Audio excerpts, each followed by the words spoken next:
Bonjour à tous et bienvenue chez Sous le casque. C'est Hugo, je suis très content de vous retrouver. Aujourd'hui, nous vous proposons une interview de Solène Amrouche, une pilote. Dans cette vidéo, elle nous partage son parcours, ses expériences, ses réflexions autour de son domaine d'activité. Cependant, pour des raisons techniques indépendantes de notre volonté, nous avons dû utiliser une intelligence artificielle pour recréer certaines voix, notamment celle de Solène. Le contenu de l'interview reste fidèle à ses propos, mais la voix que vous entendrez est une reconstitution réalisée grâce à de l'IA.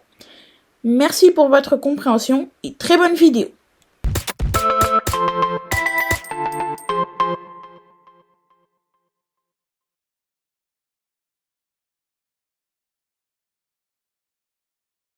Alors, bonjour Solène, j'espère que tu vas bien. Alors, on va commencer directement avec cette première question. Pourrais-tu te présenter s'il te plaît ? Je m'appelle Solène Amrouche, j'ai 22 ans et je suis pilote automobile. J'ai commencé le karting à l'âge de 13 ans, puis j'ai progressivement évolué en passant par la GT et aujourd'hui, je roule en monoplace. Donc, nous savons que tu es une très grande fan de Cars. Du coup, si tu aurais été un personnage dans Cars, tu serais lequel ? Je serai Flash McQueen, évidemment. Il sait qu'il est né pour la course automobile.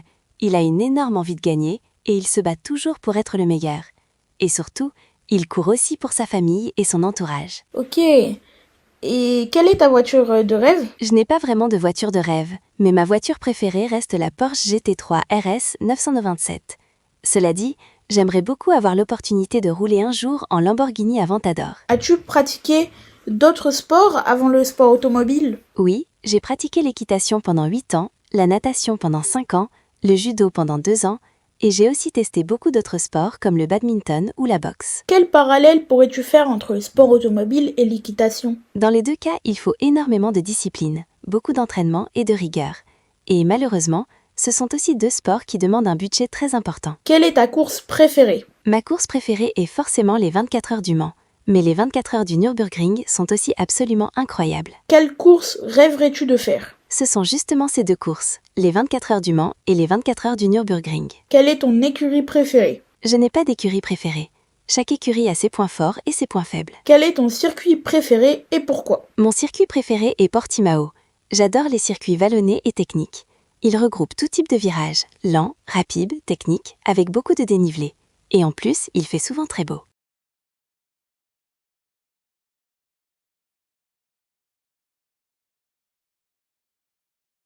Nous allons passer à la deuxième partie de cette interview sur des questions techniques. Comment as-tu commencé le sport automobile ? J'ai commencé grâce à Karen Gaillard, pilote chez Iron Dames. Un jour, au circuit Paul Ricard, elle m'a emmené faire du karting. À ce moment-là, j'ai tout de suite compris que c'était exactement ce que je voulais faire. Sur ta saison 2025, quel est le circuit le plus exigeant où tu es roulé ? Le Paul Ricard est très exigeant physiquement, même si cela ne se voit pas forcément. Le secteur 3 demande énormément d'efforts aux pilotes. Portimao, quant à lui, est extrêmement technique et exige une grande régularité et beaucoup de précision. Tu as été la première femme à monter sur un podium en Ultimate Cup. Pourrais-tu nous raconter cette course ? C'est une course où je n'ai fait aucune erreur. J'ai été propre, régulière et stratégique, contrairement à certains adversaires devant moi qui se sont battus entre eux et ont commis des erreurs. J'ai su profiter d'une safety car pour me rapprocher, et sachant qu'ils avaient des pénalités de temps, cela m'a permis de décrocher mon premier podium. Qu'est-ce que tu as ressenti à ce moment-là ? Sur le moment, je n'ai pas tout de suite réalisé.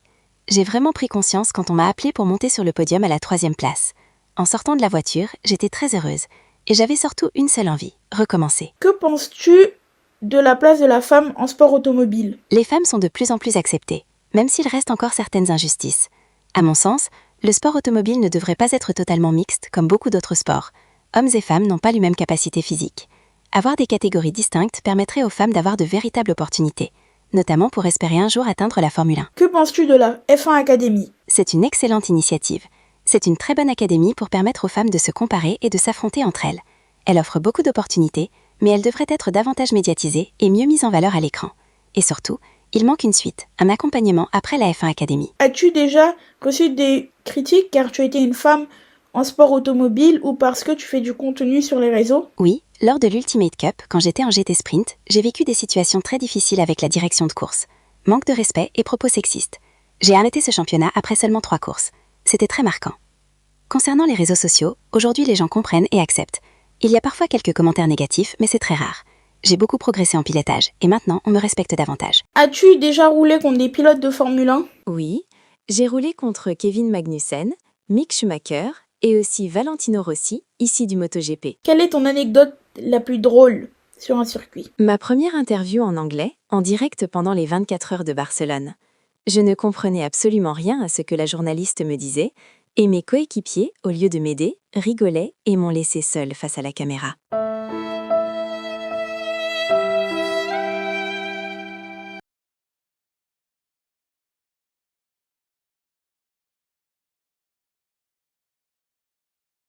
La troisième partie et dernière partie, malheureusement, est demain, l'avenir. Aimerais-tu faire de la Formule 1 plus tard et du WEC? Mon objectif principal est de devenir pilote professionnel en WEC. Si un championnat féminin se développe, je ferai tout pour décrocher un baquet. Quels sont tes projets pour les saisons à venir? Rester en monoplace, continuer à progresser et évoluer, avec pour objectif la F1 Academy. As-tu un conseil à donner à des jeunes femmes qui souhaitent se commencer en sport automobile? Arrêtez de douter, foncez, osez essayer et évitez les regrets. Et surtout, prenez du plaisir. Merci Solène pour cette interview. C'était Hugo de chez Sous le Casque. N'hésitez pas à vous abonner à notre chaîne et à celle de Solène. Et à très bientôt pour de nouvelles vidéos.